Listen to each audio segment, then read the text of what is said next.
आपल्या परिसरातील राजकीय, क्राईम व सामाजिक अपडेट जाणून घेण्यासाठी पाहत रहा स्टार1 न्यूज वर्तमान।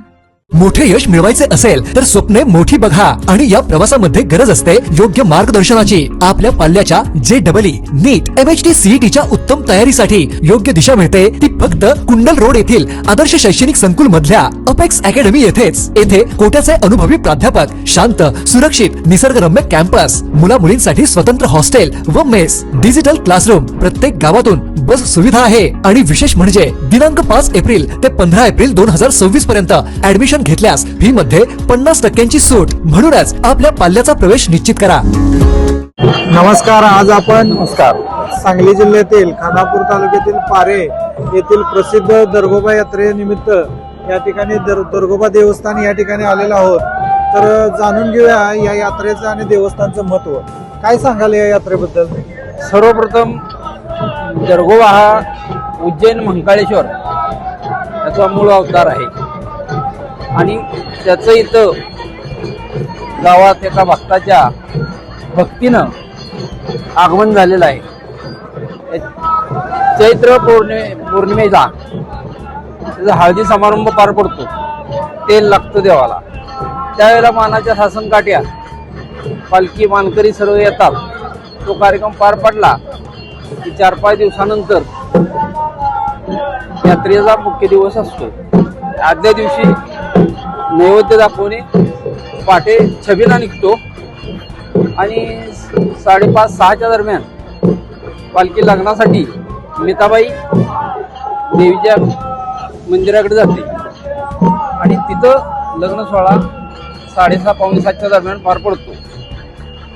इथं सर्वप्रथम देवानं मान हा बहीण चिलाबाईला दिलेला आहे मूळ मंदिरा इथं, आणि देवाचं स्थान एक मूळ वर डोंगरात आहे उगमस्थान, आणि मिताबाई मंदिर इथून एक अर्धा किलोमीटरवर पूर्व दिशेला आहे। या आपल्या यात्रेचा किती वर्षाची परंपरा आहे?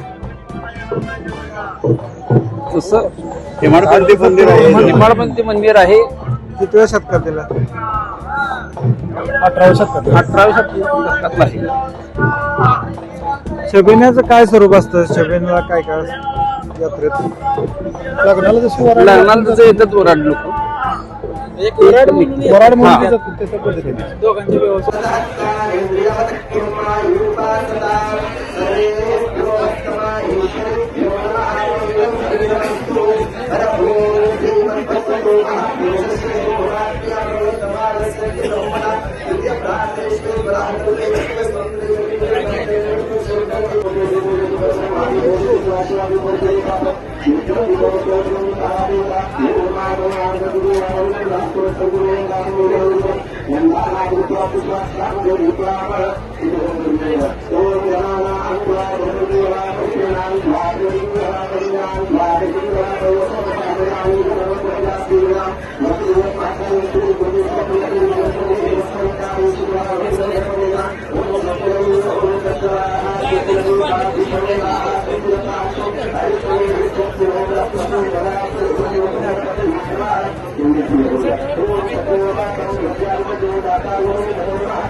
अशा बातम्या पाहण्यासाठी आमच्या चॅनेलला लाईक, शेअर, सबस्क्राईब करा.